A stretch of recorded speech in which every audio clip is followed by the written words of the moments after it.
Straight boys don't have bodies like that. Let me see. Passion runs high. One of those late-night cravings, huh? Of 270 people at Lockerbie in Scotland, Britain's intelligence services have given high priority to bringing those suspected of this mass murder to trial. American and British investigators pointed the finger at Abdel Basset al-Megrahi and another suspected Libyan spy, Lamine Khalifa Fhimah. MI5 was meant to lend its weight to the inquiry. I was responsible largely for Lockerbie and Libya overseas, and my counterpart was responsible for Libyan activity in the UK. I mean, obviously some days we'd be going out to see special branches to discuss investigations going outside London, or possibly targeting of potential agents who were living outside London. In the 1980s, Libya used a terrorist group, the Abu Nidal organisation, to wage a campaign of murder against British diplomats abroad. In 1984, WPC Yvonne Fletcher was killed by shots fired from the Libyan embassy in London. The struggle to get Libya to admit its responsibility goes on to this day. Then, 2 years later, American aircraft flying from Britain bombed Gaddafi's palace, killing his daughter. Retaliation for an alleged act of Libyan state-sponsored terror in Germany. Shayler's former employers, the Home Counterintelligence Service, MI5, always had a different approach to SIS or MI6, the more glamorously housed agency over the river. Most SIS operations happen abroad, outside British law. Many MI5 officers believe their colleagues have a more swashbuckling approach. To put it in a nutshell, I compare the two cultures, MI5 being a kind of grammar school boy culture, and MI6 being a public school boy culture, really.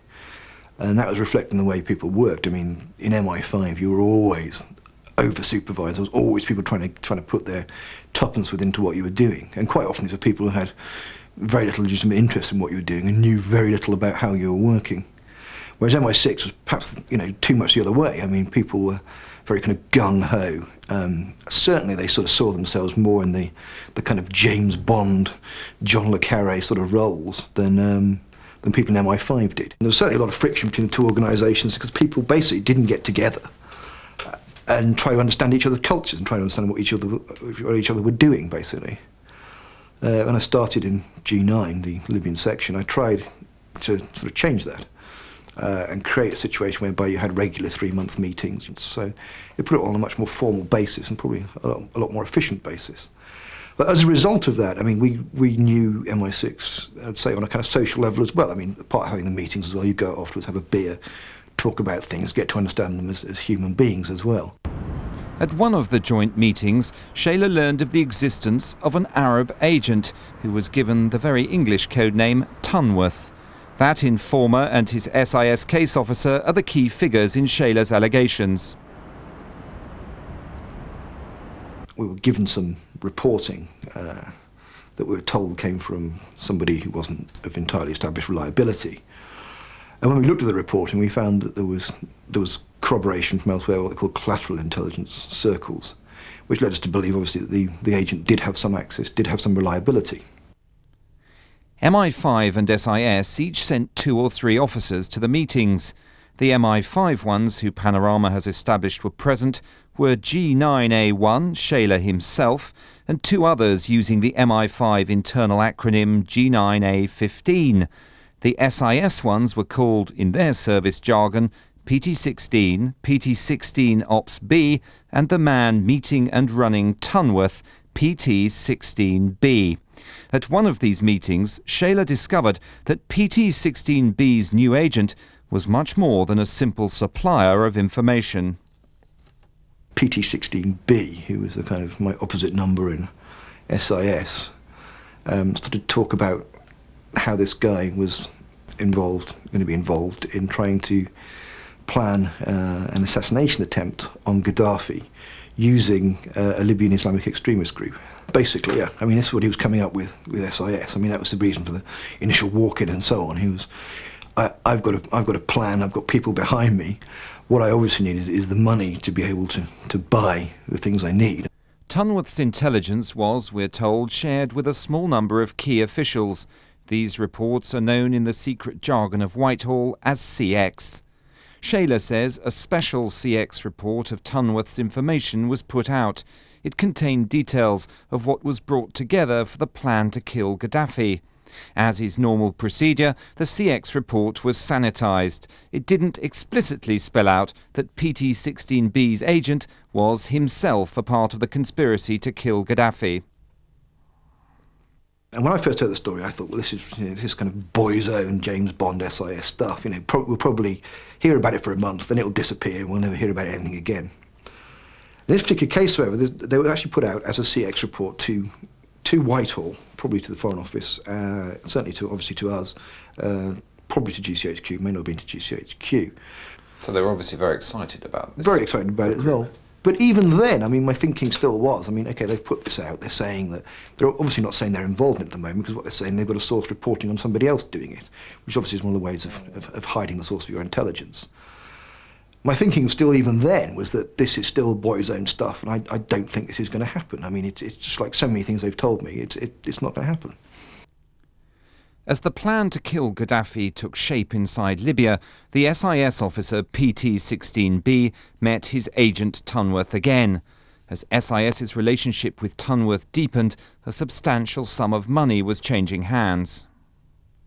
So we're talking about something like about £100,000 to fund the assassination attempt against Gaddafi, which of course all comes from the British taxpayer.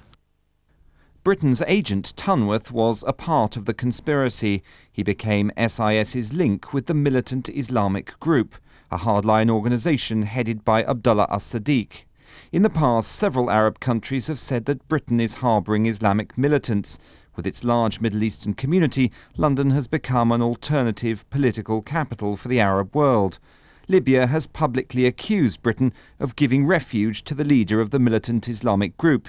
In response to our inquiries, the Foreign Office remarkably says it doesn't know if Abdullah as-Sadiq is in this country.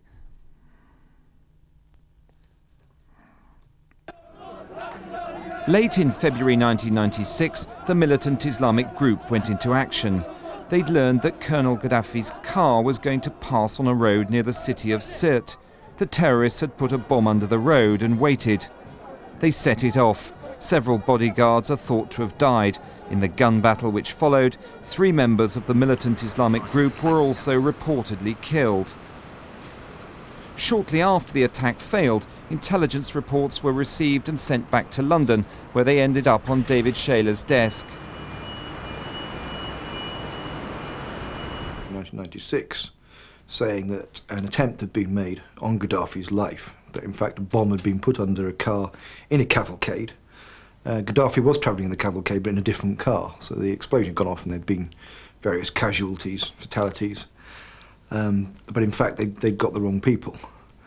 Now even then I was still thinking, well, this could be a result of the Islamic extremist activity going on in Libya in general. I mean, there was another intelligence report which wasn't quite as detailed, but this again was supporting the fact that the thing had happened.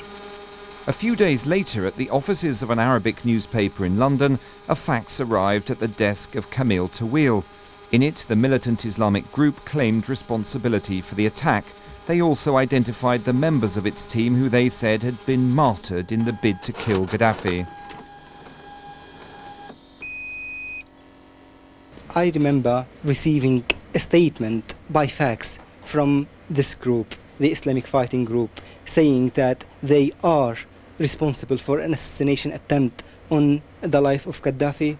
I read the statement. It contained several names. The statement claimed that they were involved in the assassination attempt. I felt it was a credible information given to me, but I wanted to verify the story. I contacted other Libyan groups and they gave me a similar account to what has happened. This is why I decided to publish the story. Shayler didn't realise the full implications of the intelligence report until the next meeting of the joint group. It was MI5's turn to host. Officers filed into room 470 at Thames House. Once again, PT-16B, the SIS man who ran Tunworth, was there. It was only when I met PT-16B discussing other matters with him that he mentioned